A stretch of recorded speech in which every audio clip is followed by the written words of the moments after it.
વાવથરા જિલ્લામાં અસામાજિક તત્વોનો ત્રાસ એટલી હદે વધ્યો છે કે હવે મામલતદારે આપઘાત કરવાનો પ્રયાસ કર્યો છે અને હાલ જે માવજત હોસ્પિટલ છે માવજત હોસ્પિટલ ખાતે સારવાર લઈ રહ્યા છે. જોકે સમગ્ર ઘટના છે, આ સમગ્ર ઘટના કઈ રીતના બની, કોણ આ અસામાજિક તત્વો છે, કેમ ધમકી આપવામાં આવતી હતી, આ તમામ બાબત છે. આ તમામ બાબતને લઈને તેમના પરિવારજનો આપણી સાથે જોડાયા છે. તેમની જોડે વાત કરવાનો પ્રયાસ કરીશું. શું કહેશો, કેમ મામલતદાર દ્વારા આ જે પગલું છે આ પગલું ભરવામાં આવ્યું છે અને કોણ એવા અસામાજિક તત્વો છે તેમનું આ કારણ બન્યા છે? સર, અસામાજિક તત્વોમાં તો અનિલભાઈ ગોહિલ અને બીજા 2-3 નામ છે જે ચિઠ્ઠીમાં લખેલા જ છે સાહેબ, મને યાદ નહીં, પણ એમણે પૂરેપૂરા લખ્યા. આસારામભાઈ હે, અનિલ હે અને તુલસી, એ બધા મોટા લુખા તત્વો હોય અને પહોંચે એવું હોય તો કહી શકાય કે સારી એવી. અને એમણે મારા ફાધરને મેન્ટલી ટોર્ચર કરવામાં આવ્યા કે તમે મને 20 લાખ રૂપિયા આલો, 10 લાખ રૂપિયા આલો, તમારા કંઈ ગુપ્ત ફોટા આમ વાયરલ કર દો, તે કર દો ને, એવું કશું હે નહીં. અને હોય તો એ એવું કોઈ મોટો પ્રશ્ન નહીં, પણ એક હદે કોઈક અધિકારીને આટલી હદથી ટોર્ચર કરી અને તમે પૈસાની ખંડણીની માંગણી કરો. આની પહેલાં ઇન્સ્ટાગ્રામમાં હરકિશનભાઈ બેચરભાઈ પંડ્યાએ આવું બધું લખેલું હતું અને એમાં એમણે 25 લાખની ખંડણી કરી હતી કે હું સસ્પેન્ડ કરાવી દઈશ, એવું મારા ફાધર એ વિડીયામાં બોલી રહ્યા છે. જે એમણે છેલ્લો વિડીયો બનાવરાયો હતો એની અંદર એમણે હરકિશનભાઈ બેચરભાઈ પંડ્યાનું નામ લઈ એમને નોકરીમાંથી સસ્પેન્ડ કરાવી 25 લાખની માંગ કરી હતી કે તો હું તમને 25 લાખ રૂપિયા આપીશ, તમે આ વ્યક્તિને સસ્પેન્ડ કરાવો. આ સમગ્ર જે ઘટના છે આ મામલતદારે કઈ જગ્યાએ કરી? એ થરાદ ખાતે વજીગઢ અમારું જે ઘર છે હાલ એ ત્યાં જ. અને કઈ રીતના પરિવારને ખબર પડી? રાત્રે મારી બેન પાણી પીવા ઉઠી એટલે લાઇટ ચાલુ જોઈ અને અંદર ગયા એટલે મોઢામાંથી ઝાગ ને વોમિટ ને ઉલટી ને શરીર આખું એકદમ છોડી દીધું હતું. એટલે અમે પછી તરત જ મારી બેને પરિવારને જાણ કરીને હોસ્પિટલમાં દાખલ કર્યા. આ પરિવારે હોસ્પિટલ લાયા છે, હાલ તબિયત કેવી છે? તબિયત સાહેબ અતિશય ખરાબ છે. અત્યારે અમદાવાદ લઈ જવાની પૂરેપૂરી કોશિશ અને હમણાં એમ્બ્યુલન્સ સાહેબ અમદાવાદ જ લઈ જવાના.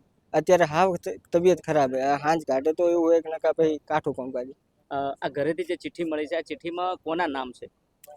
નામ સાહેબ યાદ નહીં, પણ અનિલભાઈ, તુલસીભાઈ, આસારામભાઈ, હરકિશનભાઈ અને બીજા એક બેનનું નામ છે એ મને યાદ નહીં, પણ એમનું નામ છે.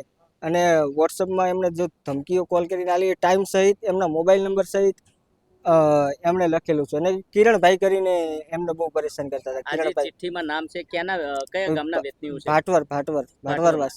બરાબર. શું કહેશો, આ માવજત હોસ્પિટલ લાયા છે, પોલીસ દ્વારા શું કાર્યવાહી કરવામાં આવી છે? પોલીસ દ્વારા એ જ કાર્યવાહી કે એમણે પંચનામું કર્યું, જવાબ લીધા બધું, પણ એને હવે કડક કાર્યવાહી કરો. આ લુખા તત્વો જેટલા દિવસ બહાર ખુલ્લે આમ ફરશે તો આવાના આવું મારી હાથે તો બીજા હાથે થશે. એ તો કોઈ સફાઈ કોઈ વસ્તુ હે નહીં. એટલે એમને સજા આપો. મારે પીઆઈ સાહેબને, એસપી સાહેબને, માનનીય અધ્યક્ષ સાહેબને બે હાથ જોડી નમ્ર વિનંતી કે એમને ન્યાય અપાવરાવો, બીજું કશું નહીં. જો આટલી હદુથી એક ક્લાસ 2 અધિકારીને હેરાન થવું પડે તો સામાન્ય વ્યક્તિની તાકાત નહીં કે આ લોકોને પોકી વળાવી રહ્યા. શું કહેશો, આ મામલતદાર દ્વારા જે ચિઠ્ઠી લખવામાં આવી છે ને ચિઠ્ઠી સિવાય એમના મોબાઈલમાંથી કોઈ વોટ્સએપ મેસેજ હોય, વિડીયો હોય, જે લોકો દ્વારા જે ત્રાસ આપવામાં આવે છે એનો કોઈ પ્રૂફ મળ્યું છે ખરા? હા, એમણે જાતે બનાવેલો વિડીયો છે. એમણે ખુદે બનાવેલો વિડીયો છે કે આ રીતે હું હવે સુસાઇડ કરવા જઈ રહ્યો છું ને આ કારણોસર, એવો વિડીયો એમના ફોનમાં છે. પોલીસ અહીંયા સ્થળ ઉપર પહોંચી હતી, પંચનામું કર્યું છે. ફરિયાદમાં કોના કોના નામ છે? ફરિયાદમાં એમણે પેલું આ બે આગળ નામ બોલ્યા ને, તુલસીભાઈ, અનિલભાઈ, આસારામભાઈ, હરકિશનભાઈ અને કિરણભાઈ. શું માંગ છે તમારી? માંગ એટલી જ છે કે આ ખુલ્લેઆમ ફરેરા તો હવે એફઆઈઆર દાખલ કરીને એમને અંદર નાખવું, નકા પછી કડક કાર્યવાહી લો. બીજું કશું જ માંગ નહીં. એસપી સાહેબને, પીઆઈ સાહેબને, અધ્યક્ષ સાહેબને. મારે તો હજુ ફરિયાદ દાખલ થઈ નથી?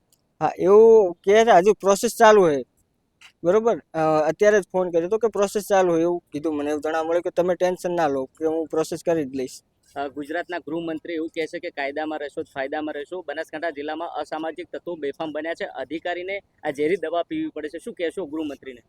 ગૃહમંત્રીને મારી એક જ આવી આજીજી છે કે આવું થાય તો એનો તટસ્થ નિર્ણય લો. આ એક જ કારણ આવા છે કે આવા લુખા તત્વોની પહોંચ ખૂબ આગળ વધી ગયેલી છે. હવે ખબર નહીં આવું કેમ કંઈક અધિકારીને આવું કરવું પડે. તો ગૃહમંત્રીને એક જ રિક્વેસ્ટ છે કે સામાન્ય માણસનું તમે શું આગળ ભવિષ્ય થશે જો એમના ઝપેટમાં આવી ગયા રહ્યા તો એમનું તો જીવન બરબાદ જ છે ને, જેમ અમારું થયું હાલ.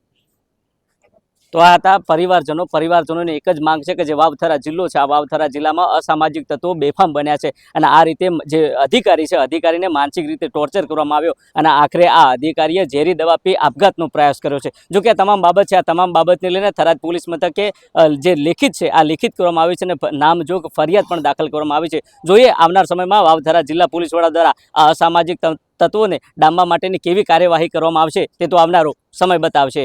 દિનેશ ઠાકોર, નવજીવન ન્યૂઝ, બનાસકાંઠા.